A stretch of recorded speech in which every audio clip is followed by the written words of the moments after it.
Hello. Hi. Hello, hello. How you doing? Good morning, everyone. Good afternoon. Oh my goodness. It's our first day back from the holidays here at Paro, and we're excited to have our first webinar with one of really wonderful speaker that has been um, giving lectures in the webinar space with Paro for, I want to say 5 years, David. Definitely. So it's been a really joy to have been having you and for you to share all of your experience and expertise and various topics.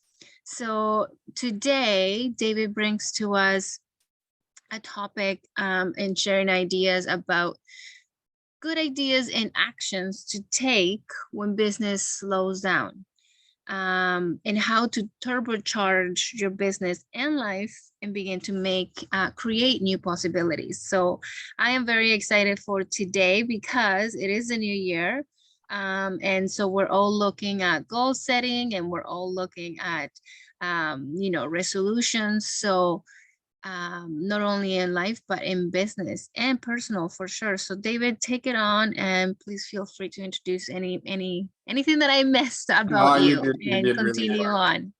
Thanks, Nefri. Welcome. What a joy to be with you again today. Nefri and I used to, she was my partner in these workshops a couple of years ago, and then Lori Moran is back in the role, so that's good too. I want to welcome everybody, Caroline, Deborah, Kenna, welcome. I'm going to ask that and at times that you unmute yourself or use the chat, because this is a pretty interactive session today. And I'm really want to wish everybody, first of all, Happy New Year with health and success and joy. And let's get started, okay? And the session, let me just share my screen first. I think that's a little bit important. And so I'm just going to share. First of all, as I'm doing this, do you all want to introduce yourself if you could? So Kenna, are you okay to say who you are and what you're doing? Yeah. Kenna McCall. I'm Marrickville, Ontario. I create That's, one of a kind art jewelry and cut gemstones. I have okay, my own that's the business. Ottawa area? Yeah, about an hour south. Yeah. I think I played hockey there once. I grew up in Ottawa. So, Oh yeah. yeah. I worked there a long time. Welcome, welcome. Thanks. Thanks, Kenna. Deborah, if you're okay to mute and just do a quick intro. Hello, I'm Deborah, Hello. and I am located in Victoria Harbour, which is just You're Midland. east of Midland, yes. Yeah. I represent the Newton Street Art Barn, which is a consignment-based, not-for-profit, incorporated artists depot, let's call it. We have represented over 400 artisans over the last 8 years we're coming up to. Wow. Yes. And so are you near Coldwater? Yeah, not far, right? Between Midland and Coldwater, just about halfway, the west side of the 400. Yes. And there's an old joke because I used to work up there at CKMP Radio way back. Okay. It became the dock, and now I don't know what it's called. Yeah. But so I used to live and work in Midland, and so there's a little town. You know, for everybody on the call doesn't really know the area. It's north north of Barrie by about a half hour north, I guess, northwest. So there's a town called Coldwater, which is kind of in the middle of Midland and Aurelia. And so the old joke is, Deborah, how long does it take to boil an egg in cold water? I have never heard that joke. And the answer is the same time it takes to boil an egg in Thunder Bay. I have heard another one about Coldwater, but I don't think I should repeat it. Okay. That's for after hours.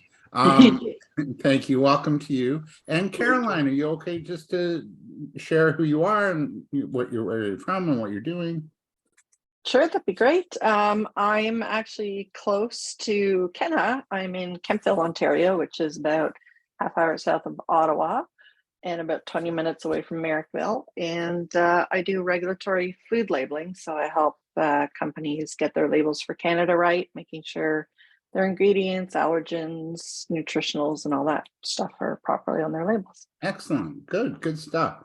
Oh, you're taking me back to my day because I grew up in Ottawa and then I moved to Toronto. I went to Sir Robert Borden. Oh, yeah, okay. I know quite a few people that went there. Yep. It was a prison. I'm just going to leave it at that.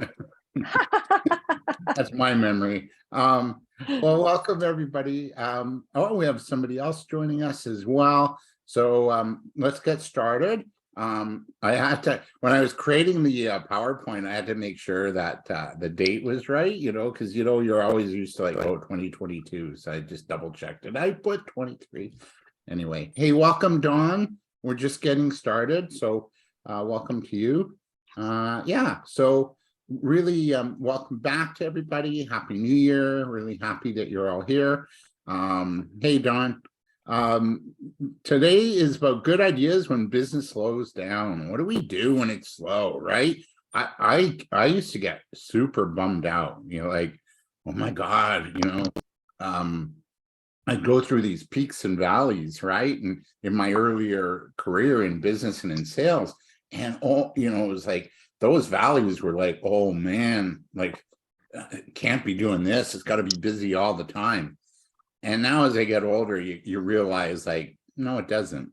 And actually the slow times are really super beneficial as well, right? And it's, I'm going to quote the Birds song from the 60s. For every season, turn, there's a reason, turn, right? So we need to be mindful of the seasonality of not only our lives, but our businesses as well. And it's not always like, like it's not always, it's like what I share with a friend of mine. We have talks over a Starbucks, and I said, you can't live your life or do your business with your foot to the gas pedal. I mean, you can't drive a car from North York, where I am, to Kemptville along the 401 without stopping, right? You have to slow down and take a break and hit your Tim Hortons on the way or whatever. So, that's what these slow times are actually not a bad time, but it's our tendency to get a little panicky and a little bit nervous because, do clients not want me? All of a sudden the stories start to come up in our mind, right? What happened? Am I going to be okay? Am I going to make it financially? All these things and worries and fears come to mind. So we're going to talk a little bit about that and help alleviate some of that inner chatter that goes on. So we've done our introductions, and then we're going to talk about let it slow. I did this over the holidays. Managing through slow times, tips and actions, getting creative, managing your fears, time to try new things, and then at the end we'll have time hopefully for question and answer. So here's the thing. Slow is not a bad thing. And sometimes though, when it is slow, we take it like, oh, I'm not enough, I'm not doing enough, I'm not marketing enough, I really am here to really encourage you to let those stories go. You are enough. You're doing enough. You have enough. Everything's okay. If you're in the moment, everything's okay, right? And slow is not bad. And it sounds counterproductive as a business owner that, when it slows down in your business, it's actually could be a really good thing for you and your team if you have employees. So when you're experiencing slow business, for me, it frees you up. It frees up your time to address maybe weaknesses in your business. Maybe you can improve something and focus on prospecting, or maybe doing new things around your marketing, connecting with potential leads, maybe booking a coffee meeting with somebody new every week, so that after 52 weeks in the year, you've met 52 new people who could potentially be customers or drive customers to you. Slow is not so bad, and I really, really want to get that message across, and it's not a personal thing. So, you know, in terms of things you can work on when it's slow, what are some gaps or challenges maybe that you want to work on or improve this year ahead? Can you come up with maybe 2 to 3 areas of your business to work on when it gets slow, right? Maybe it's your website, maybe it's your social media, maybe it's that book you wanted to write and come up with. Maybe it's looking for speaking gigs at conferences and events, because those speaking gigs can pay really well. So what are 2 to 3 things you want to work on when business or the phone's not ringing or people are not coming into the store or meetings aren't happening just at, you know, for the time being? What are 2 to 3 things you can work on when business gets slow? Take a couple of minutes, write it down, and then we'll hear from you. You can use the chat if you want to put your answers in, or you can unmute. So take a few minutes just to work on this.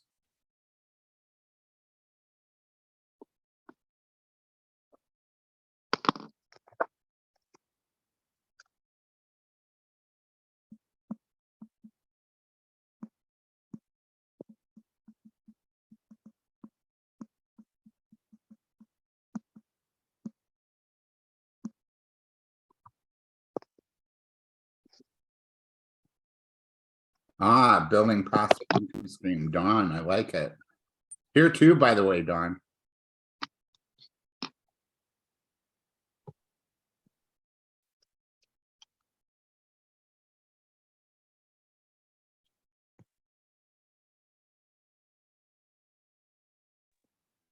Carolyn says, keep her books up to date. Yeah.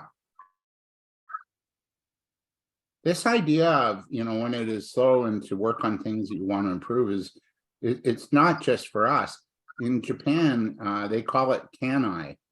And we know, you know, Japanese businesses are, you know, really successful. You think of all the electronic companies or the automotive companies, and they practice something called kanai, C-A-N-I, and it stands for constant and never-ending improvement, right? And you always want to improve. You want to keep fresh. You want to try new things. Let's see, I'm going to go to the chat. And Deborah says communication board membership and marketing. Yeah, so you see, you got your work cut out for you, you know, when it comes to that, Deborah. So good stuff, everyone. Welcome, Tina. Nice to see you again. I know you've been on before with us. All right. Kenna writes, building her marketing strategy, developing a new signature collection and making videos. Awesome. So this stuff takes time. So when it's a little slow in terms of the business activity, the sales, you know, don't panic. Don't make it personal. Don't make it about yourself. Just take it for what it is and work on something else. Shift your focus, right? Be in creator mode. And I see everybody here is wanting to be in creator mode. Good stuff. Good work. Thank you, everyone. And yeah, let's move forward. So as the agenda said, there's no business like slow business, right? So I could do a Ethel Merman impression if you all want, but I think I'll spare you the pain. But she used to sing, you know, there's no business like show business. So what actually is slow business? Well, first of all, there's 2 answers here. And of course, the traditional answer is that slow business is a period of low sales volume where businesses are overstaffed, underworked, and they're not meeting their revenue goals. And when that happens in your business, you got a bit of a challenge. You might have to lay off. You might have to talk to your staff about, you know, perhaps making some exceptions, perhaps, with their hours or their pay. So this is sort of the typical thing that we would encounter as business owners. So there's that low period of sales. Sales are soft. Maybe it's cyclical, maybe it's seasonal, maybe there's something more to it, right?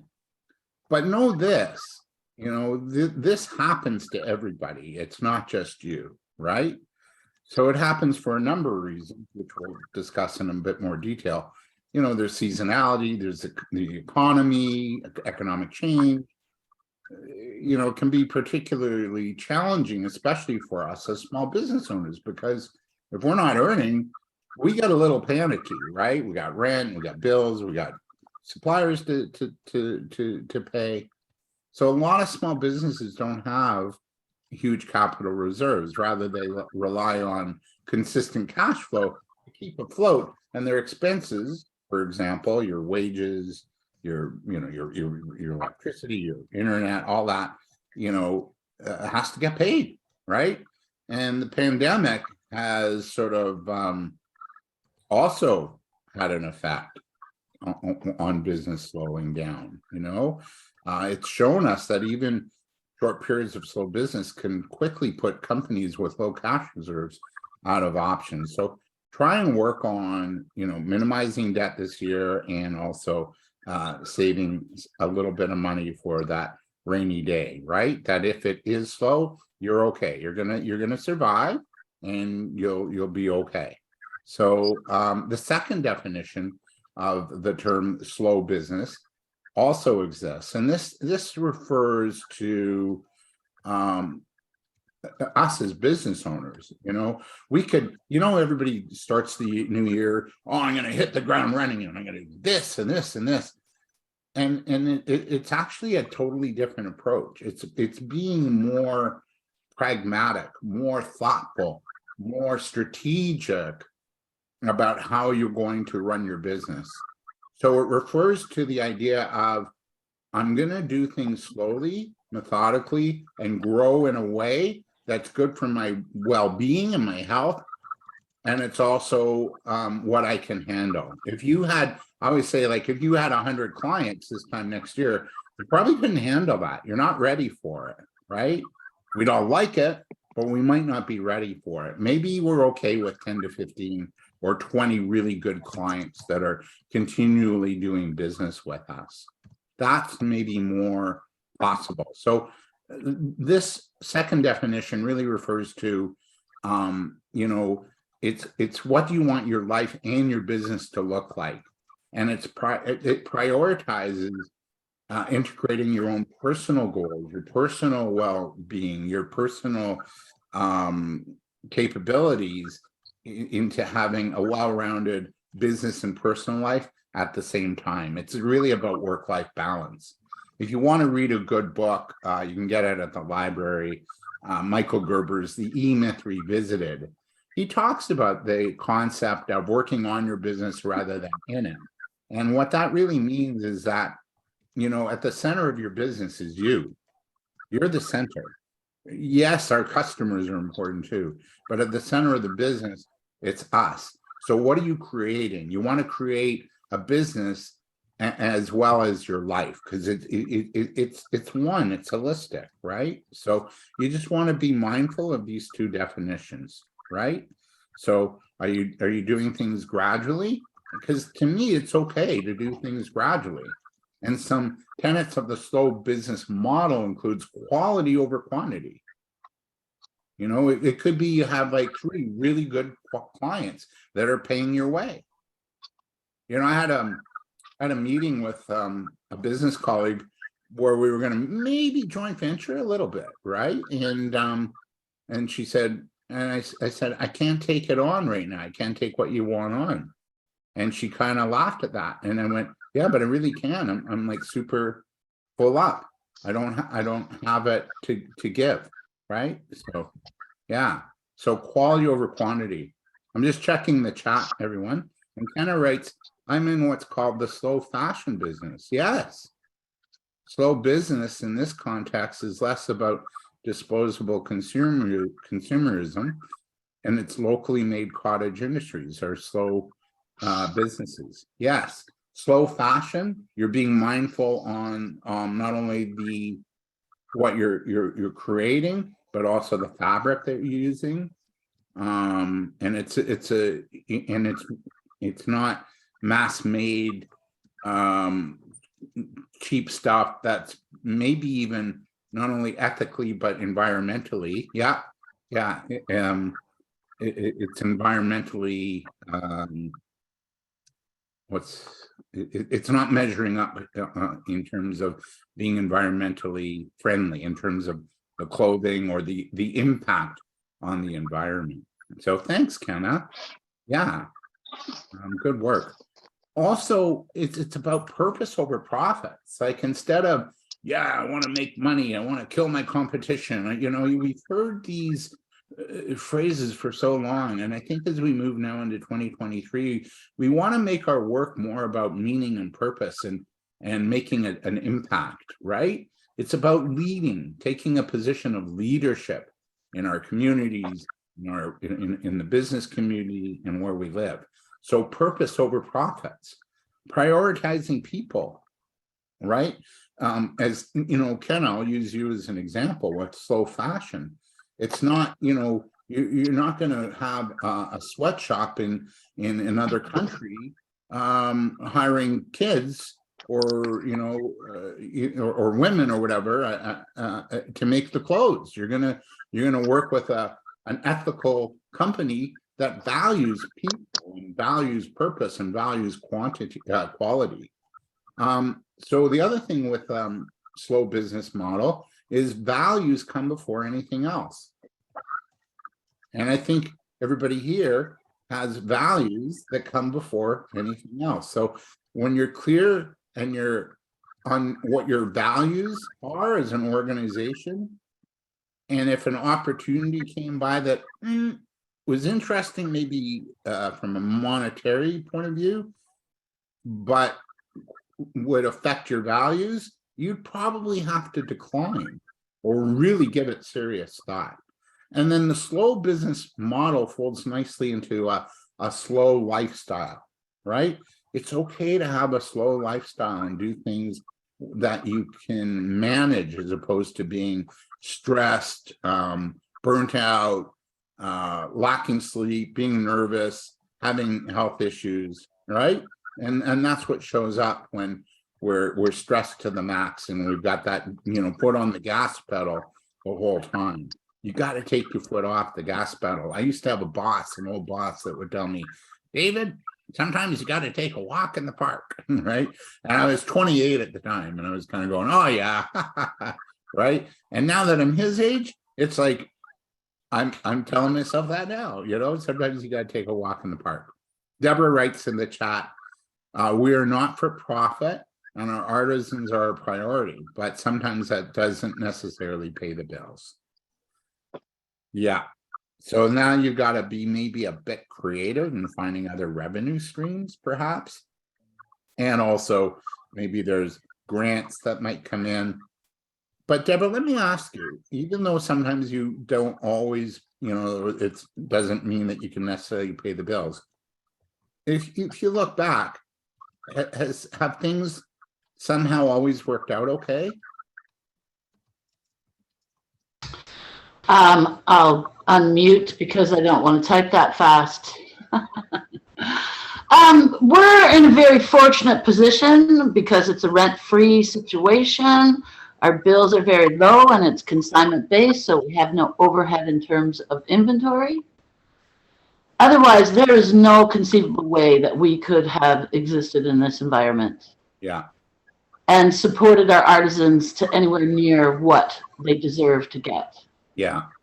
Our prices, people come from the city. We've done everything. We've done bus tours. We've managed to keep afloat, but that, like I say, is because we're in a very unique position. I own property, etc. So, we're not going to get thrown out for not paying the rent. But it's difficult to, how many people that you've spoken to in the community and they've said, oh yeah, I've seen your sign, but I've never come in, So that's the goal, is to get them across the threshold, right? Yeah, I hear you. I hear it. But it's somehow it's worked out, and then now it's going to be a more of a job to sort of market and share and maybe be out there more in the community to educate your company. It's mostly supporting staffing, Yeah. because it's been a lot of volunteer basis, and so that's where we need to get creative and how to, we're Canada Summer Jobs. We've done it all, but I just wanted to listen in and get as much advice as I could. Okay, I'm glad you're here today. Okay, well, thank you so much for putting it forward. Oh, a pleasure. I love teaching. So Kenna writes in the chat, the downside sometimes is that it can go too far. I'm part of an artist co-op, and they're very resistant to change in technology. So you can be modern and slow at the same time. Yeah, I think you've got to find what works for you, ultimately, and really focus on that, right? So you want to find what works for you. So it's really important that as you build your business, that can everybody see the full screen, by the way? Yeah. I'm just going to stop share for a sec and then reshare. Hang on. Here we go. All right, here we go. It's really important that if business does get slow, you need to start to really think about, taking action. And we started that off today. What actions are you going to take? What are you going to work on? Right. So we want to focus first and foremost a little bit on business development. Maybe work on improving your sales and skills and marketing. Improve systems. Maybe that's something you want to work on, improving your systems, how you do workflow, maybe the filing process. I don't know about you, but I want to really organize my desktop and all the files I have, because sometimes I can't find files. You want to improve your workflow. So that's also something else that you can work on too when it does get slow. And also the other important thing is touch base with older clients and re-engage them, have a conversation. And the conversation might mean just like, hey, how are you? How have you been? How are you coping? Is there anything we can do to perhaps help you, right? Because it's been a tough 3 years, right, for a lot of us. So even just touching base in a friendly way without being overhanded about selling is a nice thing to do, right? Any comments? Questions? Yeah, so that's a really cool thing to do. The other thing too is if it's really slow business-wise and that's concerning you, look to tap into new sectors, niche markets, and even volunteer with an organization or an initiative that you like, because you never know who you're going to meet. You never know who you're going to meet, right? So that's really an important thing to do as well. So you just want to be really mindful of that. And I gotta just, I think, Don, I'm gonna ask you to mute, okay? Yourself, because I'm hearing a little background.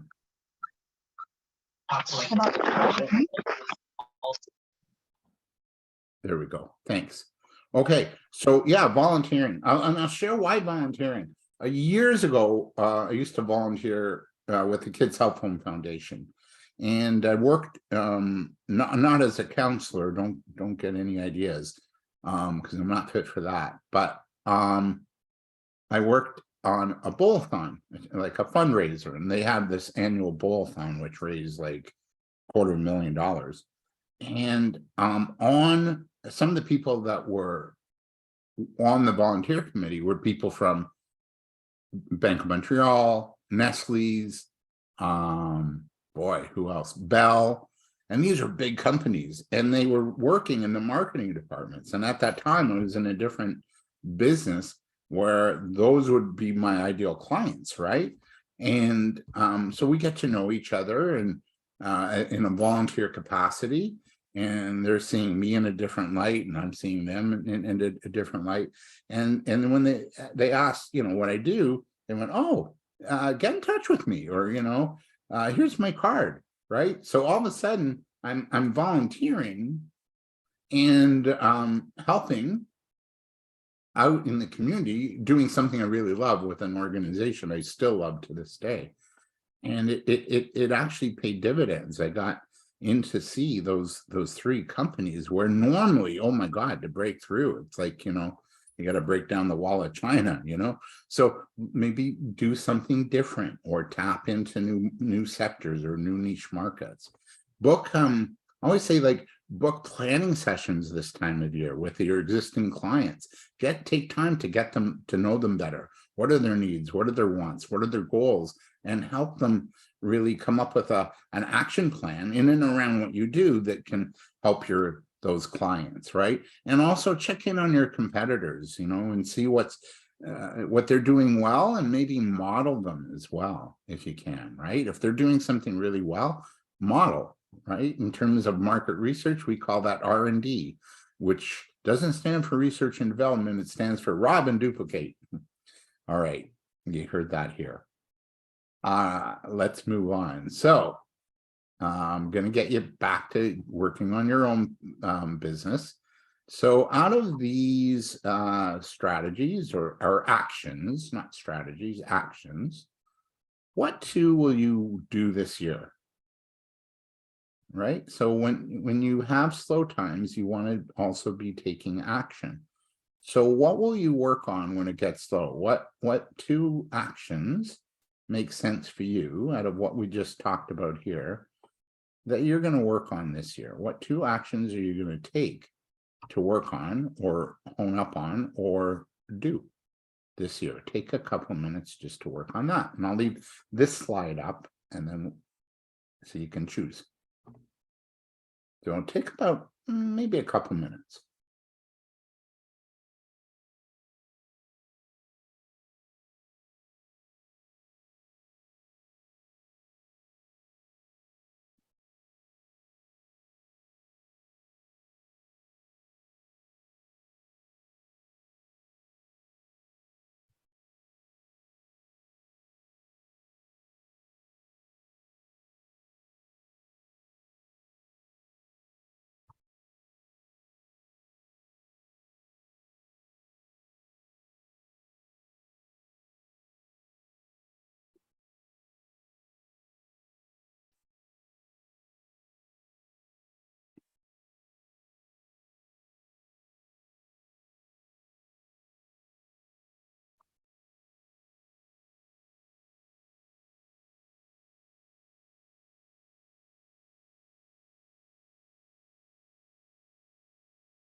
All right.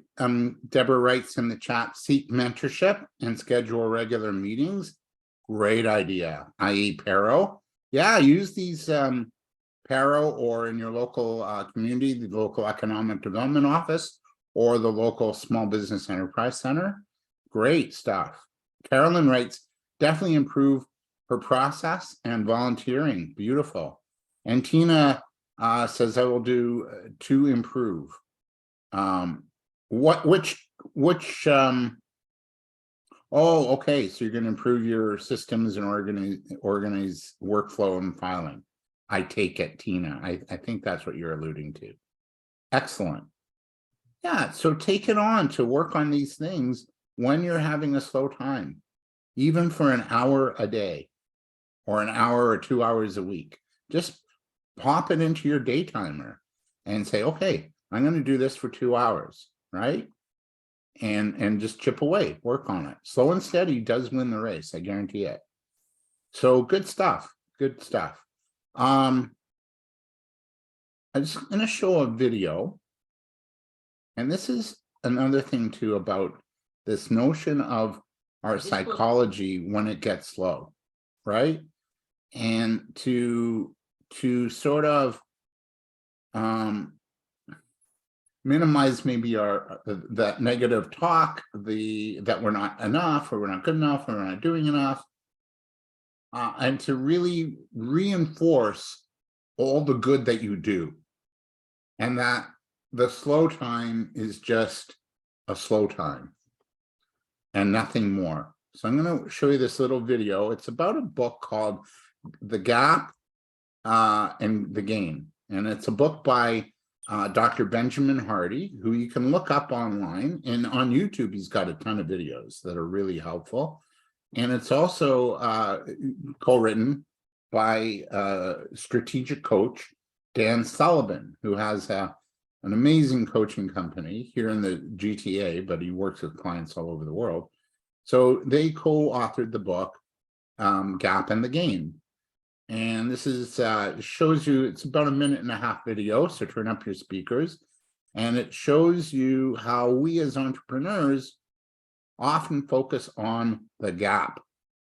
What's missing? What's wrong? What's wrong with me? What's, as opposed to shifting your focus away from the gap and focusing on the gain. So here goes. So this book will teach you how to measure yourself correctly.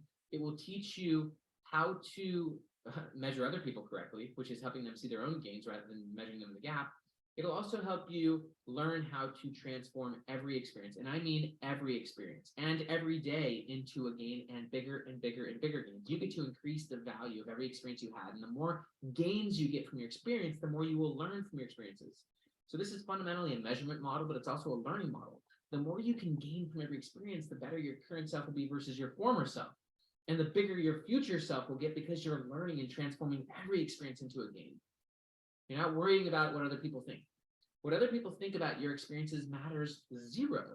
The only person whose opinion matters of your experience is you. You're the only person who gets to shape the meaning of your experience. You're the only person who gets to determine the value and the meaning of your experience. No one else has access to your experience. I don't have access to your experiences. I don't have access to your past. You don't have access to mine. It's yours. It's your property. You get to do whatever you want with it. So you get to decide. So this book. Okay. So what else can you do in a slow sales time? And my feeling is get into the gain and out of the gap.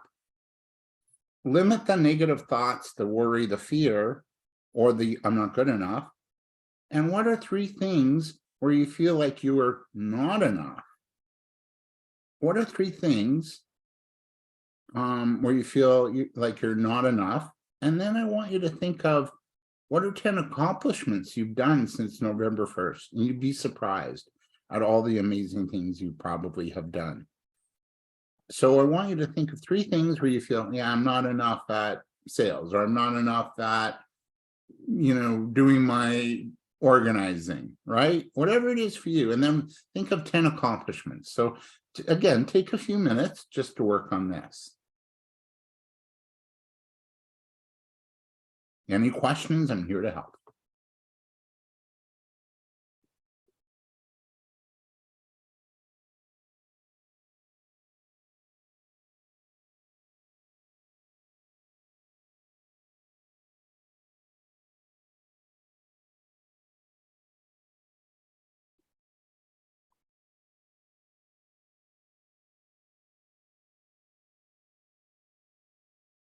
I hear a lot of entrepreneurs, for example, say, I'm not creative, I don't like sales, I'm not this, I'm not good at sales. Maybe it's, my office is a mess, I got to clean it up. What are 3 things where you feel like you're not enough? And then really do a little inventory since November 1st of all the cool things you've done and accomplished in your business.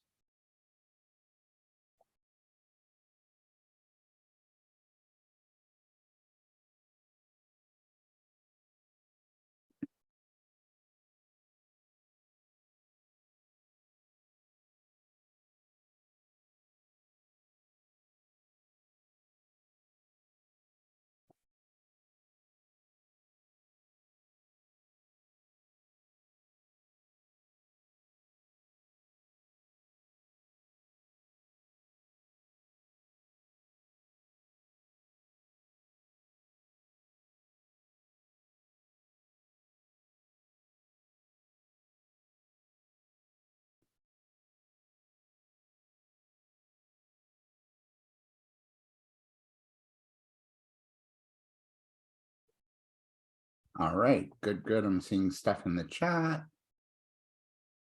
Deborah says ongoing communication, promotion, planning, obtaining funding. Wow, and organized. Good.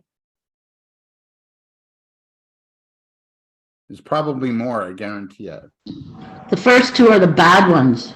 Oh, no. First three, ongoing communication, promotion, and planning are the bad things. Okay, all right. So, and what are some accomplishments? Well, I'm very good at getting money. Okay. And what have you done since November 1st? Hey, yeah. We're kind of in a pivotal time here right now, so yeah, it's a complicated situation. So yeah. Okay, but you're moving forward though, right? We're working towards that. Yep. Excellent. Okay, so that's something proud We, of. the thing that's holding us back is just a lease, right? So Right. Okay. mhm. There's a lot of funding that you can't apply for unless, of course, you have a lease, which Right. only makes sense. But anyway. Yeah.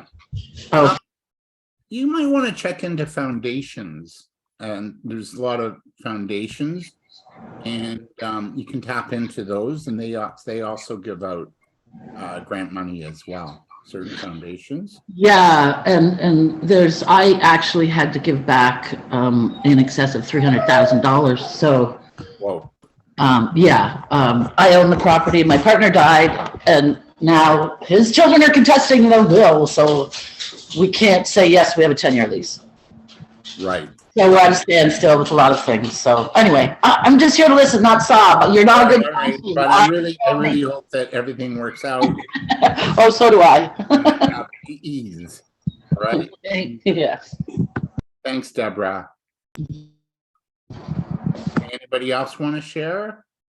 Like maybe your accomplishments? Give it another minute.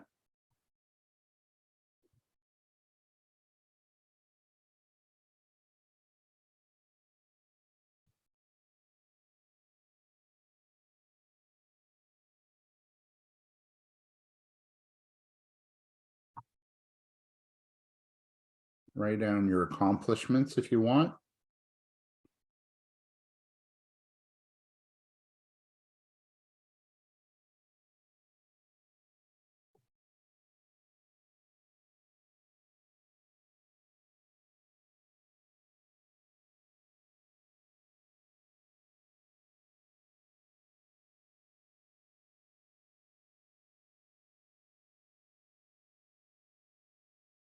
An accomplishment might even be, hey, I balance my work or my business with health. I take time out every day, maybe to go for a walk now, right?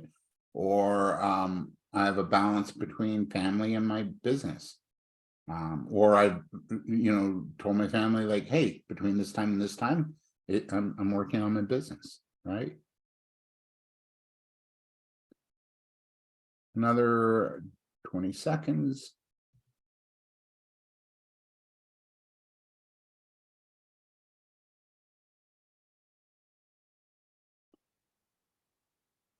Kenna writes, better focus on target market. Yeah.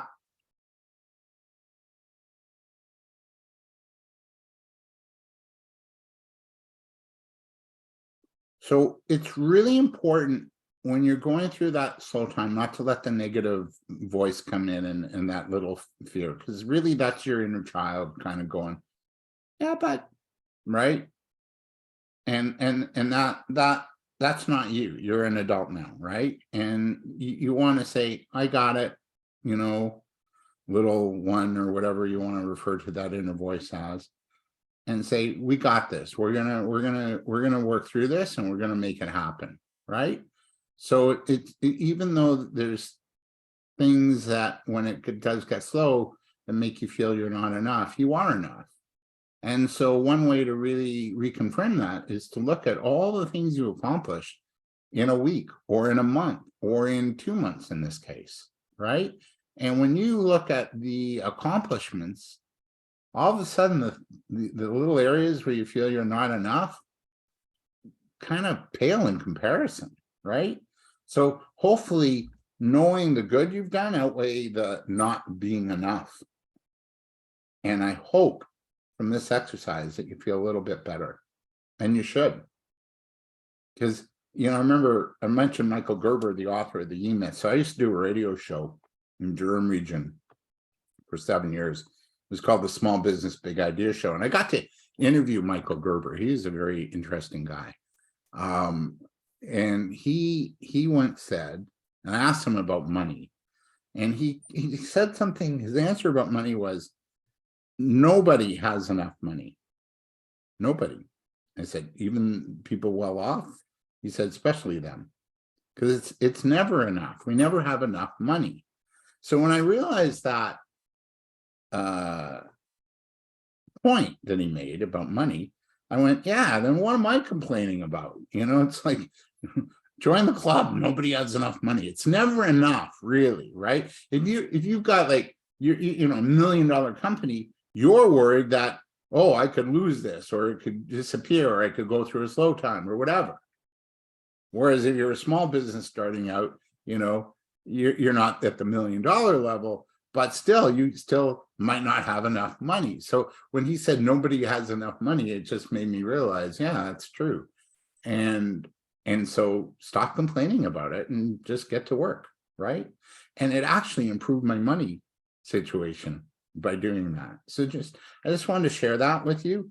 Really focus on the good that you're doing and the good you've done and the accomplishments you made, because I guarantee they outweigh the gap. So you want to get now creative in how you do business and market, right? This is also a really good time to get creative. And here are 5 really cool ways to get new business. Everybody ready? Write these down, or we're also recording. So one way is to joint venture and collaborate. You'd be amazing what happens when you joint venture. Now you have to choose your joint venture partners wisely. You want to make sure that your values are aligned, that they're not direct competitors, that their market is your market and vice versa. Their market is your market is their market. And you want to also be clear on who's going to do what when you joint venture. So I'll give you a really good example of a joint venture that you see all the time, and you probably don't even like think anything of it. So if you ever gone to a gas station and there's a Tim Hortons in there, that's a joint venture. You're going to get gas, but Tim Hortons feels like that gas station, they have a space, we're going to have a Tim Hortons. So you go in, you pay for your gas, and then you go, oh, I think I want a coffee, right? So you go, you grab a coffee. 2 very different businesses, but the fact that they're there together is a draw, right? I personally would rather go to the gas station with the Tim Hortons or there's a Tim Hortons there. Cool, I can get a coffee. This is great. I'll pay for my gas. I'll grab a coffee for the rest of the trip. So learn to joint venture. You'll see lawyers share an office space with accountants. So as you're getting your taxes done, for example, the lawyer might say, hey, have you got your will updated? Or the accountant might ask, have you got your will updated? We have a lawyer you can see down the hall, right? So learn to, you know, maybe look at joint venture or collaboration as ways to build your business and save money even, right? Kenna writes, there's a new collaboration in Ottawa that's very successful. It's a Korean restaurant that opened in a real estate office in a trendy area of town. Very cool. I'm taking it's what's trendy, the Glebe or the Somerset area. Westboro, okay, even nicer. Yeah, theaters and cafes and bagel places in Westboro. Thanks, Kenna. Step number 2 to get new business is really focus on a niche or 2. So really think, like, who do you groove with? Who do you really want to work with? What's that ideal client? So there's a colleague of mine. She owns a yoga studio here in GTA. And if you look her up, it's called Yoga for Round Bodies. So she's a plus size woman, and she did yoga a number of years ago. It took a class and at a traditional yoga studio. And she felt really judged and even treated differently by the yoga teacher. And she kind of equated it to the fact that she was struggling with some of the postures because of her size, right? And, you know, she couldn't do everything. So the teacher was a bit, you know, not so warm and helpful. So she went back to her home and she said, man, that was like the worst experience I had doing yoga, and I love yoga. So she started to think, like, what if there was something for people with like me? So she started to call her friends who were also plus size and said, has this ever happened to you? And they said, yeah, and we don't do yoga because of it, and there's nothing, you know, we don't feel we fit in to that class, we feel judged, we don't feel safe. So she said, well, if there was a yoga studio that focused on your body type, would you come in? She said, oh yeah, you open that tomorrow, we're there, right? So what she did, she got certified to teach what's called restorative yoga, where the postures are done on the floor, so it's less taxing on your joints and muscles. And she trademarked the name Yoga for Round Bodies, and she opened up her yoga studio, and she's been busy ever since. She also does massage therapy. She rents out her space to other healthcare practitioners when there's no classes. So there's revenue coming in from that. There's revenue coming in from the massage therapy. And now, years later, by the way, her classes are always full. And now, years later, she's now licensing Yoga for Round Bodies to other yoga practices around North America. So she's making money off of that, because other yoga centers are saying, wow, that's a niche we should maybe get into. And she's done super well. Not only that, having that niche or that focus, she's now like the media go-to person when they want to do an article about self-esteem issues and body issues for plus size women. They call her for an interview. She's deemed as an expert. Any questions, comments? I'm just going to go to the chat. Dawn says that's exactly her business model. I teach and market accessible yoga. Beautiful. You should check her out. Tina Veer, TIINAVEER,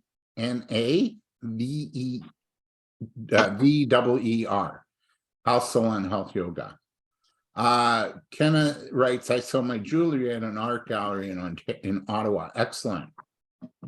And also, you know, a little bit of a niche, right?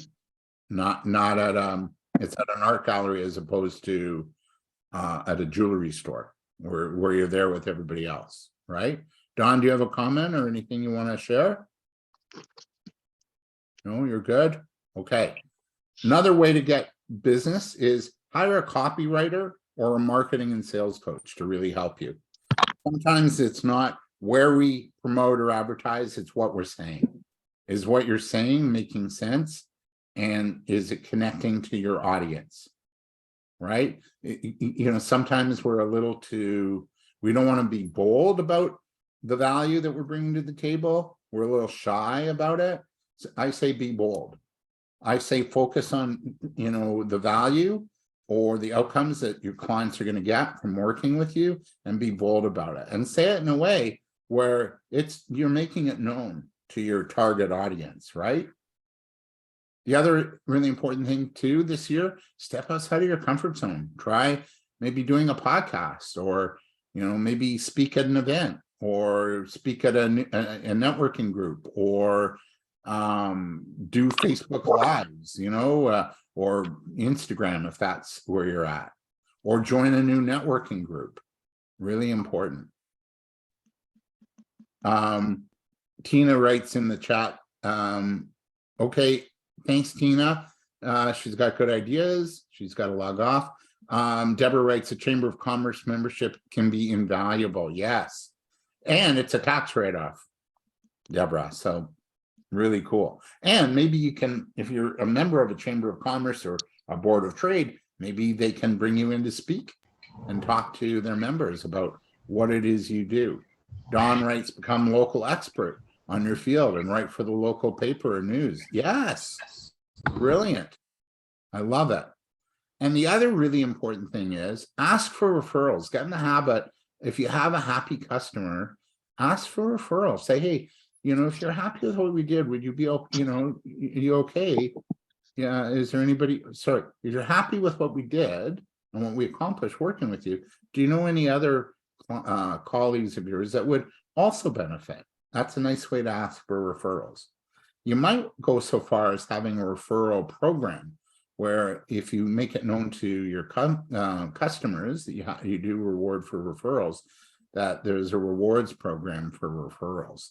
Maybe you send a pass to see the movies, or a Starbucks gift card, or, you know, a discount off their next purchase, things like that. But start getting in the habit of asking for referrals. Really important.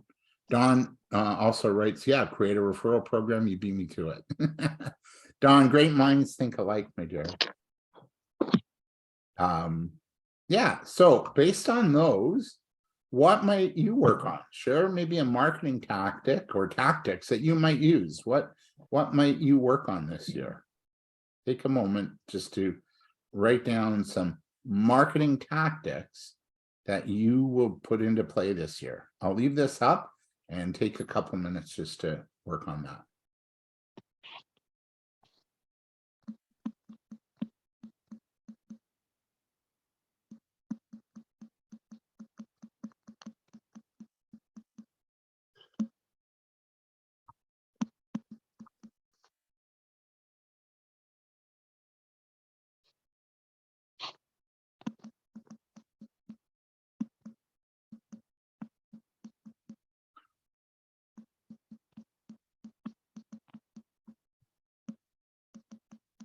If it's not here, maybe it's another marketing tactic you want to work on.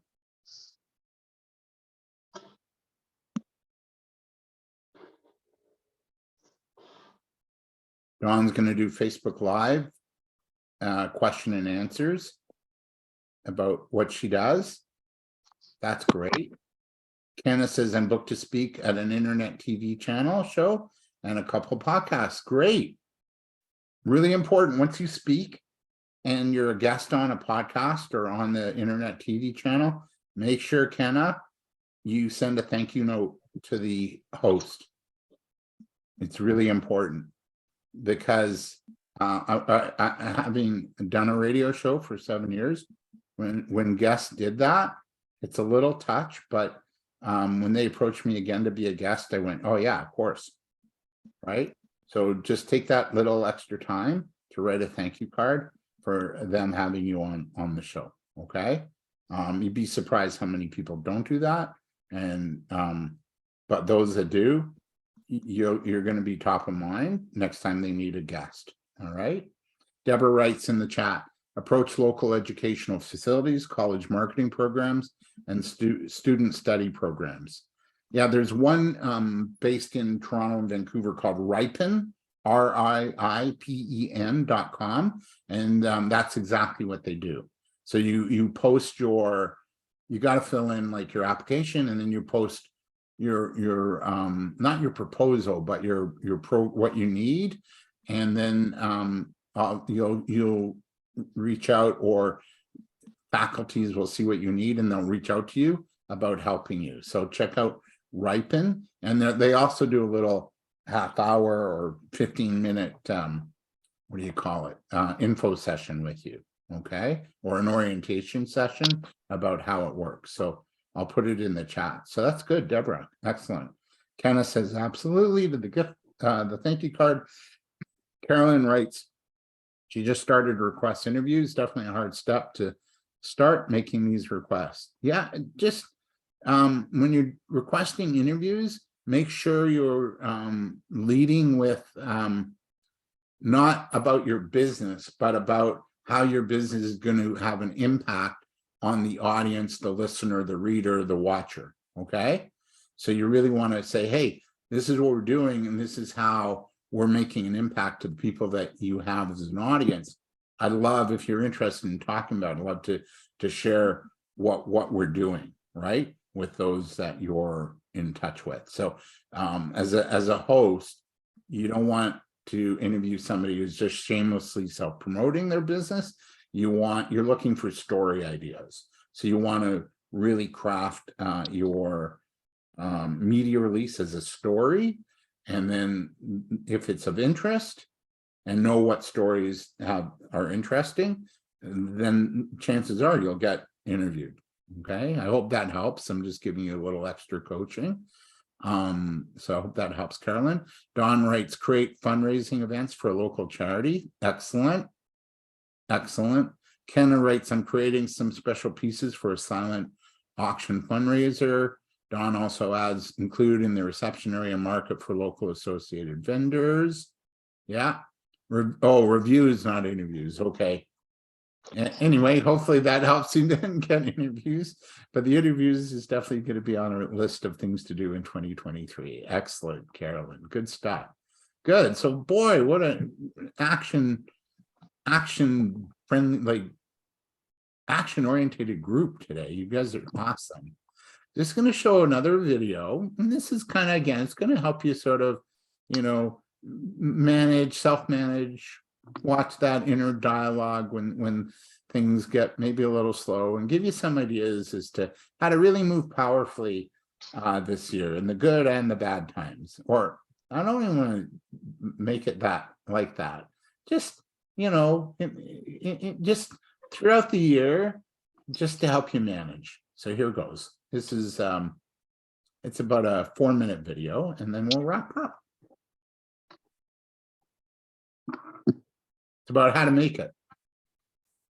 Floral Artistry, thank you for stopping by.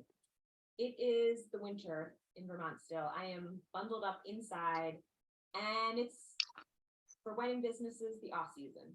So it's a really trying time when you, no matter how long you've been in business, you kind of feel like you're starting over year after year, and the off season just tests your endurance all the time. You may be inquiries, writing proposals, and waiting responses to the proposals that you've already put out there. But no matter how experienced you are, sometimes it really can just shake your confidence. And in the winter months, you start to doubt why you're doing all of this seasonal work and what the stability is, well, unsettling sometimes. So I have a tip for you that I hope will help get you through these times where you start to question yourself or your talent or your pricing value. And it's a really, really simple one. So I hope you'll do it. All you have to do is make yourself a glory board or a brag book, just something physical, or an email file. Something on your computer is fine too. But even better would be to have an actual place where you can just look on a wall. Maybe it's on like a board on your wall, or sort of like I've done with these pictures behind me here. Make something up, a collection of thank yous, photos you've gotten from photographers, photos you've taken yourself, and remind yourself not only of the good work you do, but of the kind words people have to say about your work, because that's where you start to really recognize your value. They don't just say, hey, thank you, the flowers were lovely. They say, thank you so much for taking my little teeny idea and turning it into this beautiful day that's more than I can imagine. If you've ever gotten a thank you like that, you are more than just someone who makes flowers. You really, really transformed someone's beginning of a vision into something beautiful. And remind yourself of that when you're thinking about taking that order that you know you don't really want because you're getting worried about making sales. Remind yourself that you're awesome and you should stand your ground and keep your value, because another wedding is going to come along, or another order, and you're worth it, because you don't just make flowers, you make people really, really happy. Overflowing shoebox full of thank you notes that you can read to remind yourself. So keep that in mind. I hope you'll do it. And, you know, maybe you have a lot of confidence and you have an internal sort of brag book and you just know how awesome you are all the time. And if that's true, then I'm really happy for you, because that's not so easy, no matter how long you've been in business. But You put the bikes now. They're down there. I know. Okay, I'll just, oh, that's okay. I'll just go on the thing. Oh, we're gonna, okay, thanks. get yourself a glory board, get yourself a brag book, And just know that you are in this business for a good reason, and that's because people are thrilled with what you do. So do it and leave a comment. Let us know something that is like the best compliment you've ever gotten. The best thank you. Doesn't have to be a huge note, but like a sentence, something that someone said to you that you feel like really helps illustrate what it is that you do for your customer. Because why not have a little brag book going? Let's get a little brag book going here. Thank you for tuning in. Subscribe to my channel if you want more updates, and I'll see you next time. All right, so hopefully that helped you.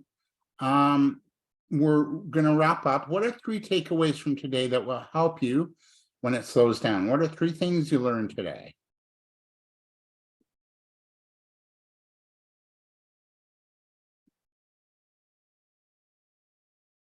What are 3 things you learned today? You can write in the chat, you can unmute.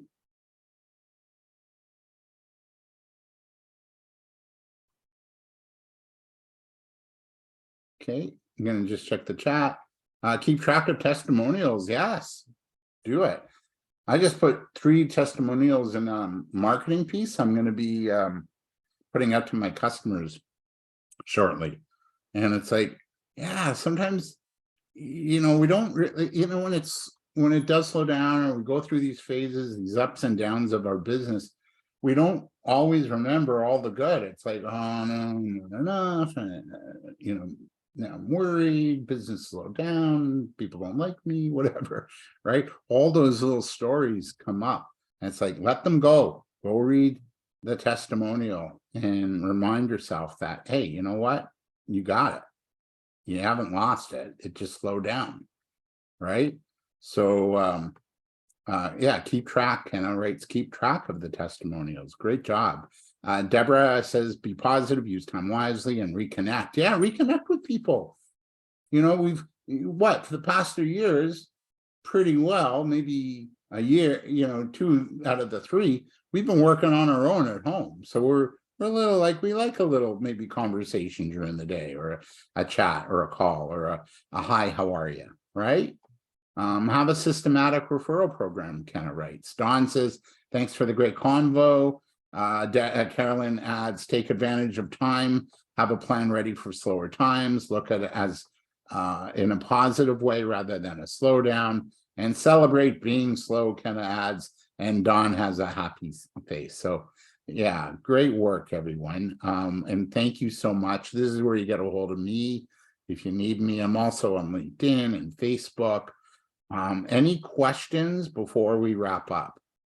Any questions before we wrap? And I'll leave you with this quote: business opportunities are like buses. There's always another one coming. That's Sir Richard Branson, you know, Virgin Airlines. Oh, you're welcome, Deborah, and you're welcome, Kenna. And I'll give it back. Oh, and no questions, but thank you, Caroline, for your kind words too. And I wish everybody really well. Have a great year ahead.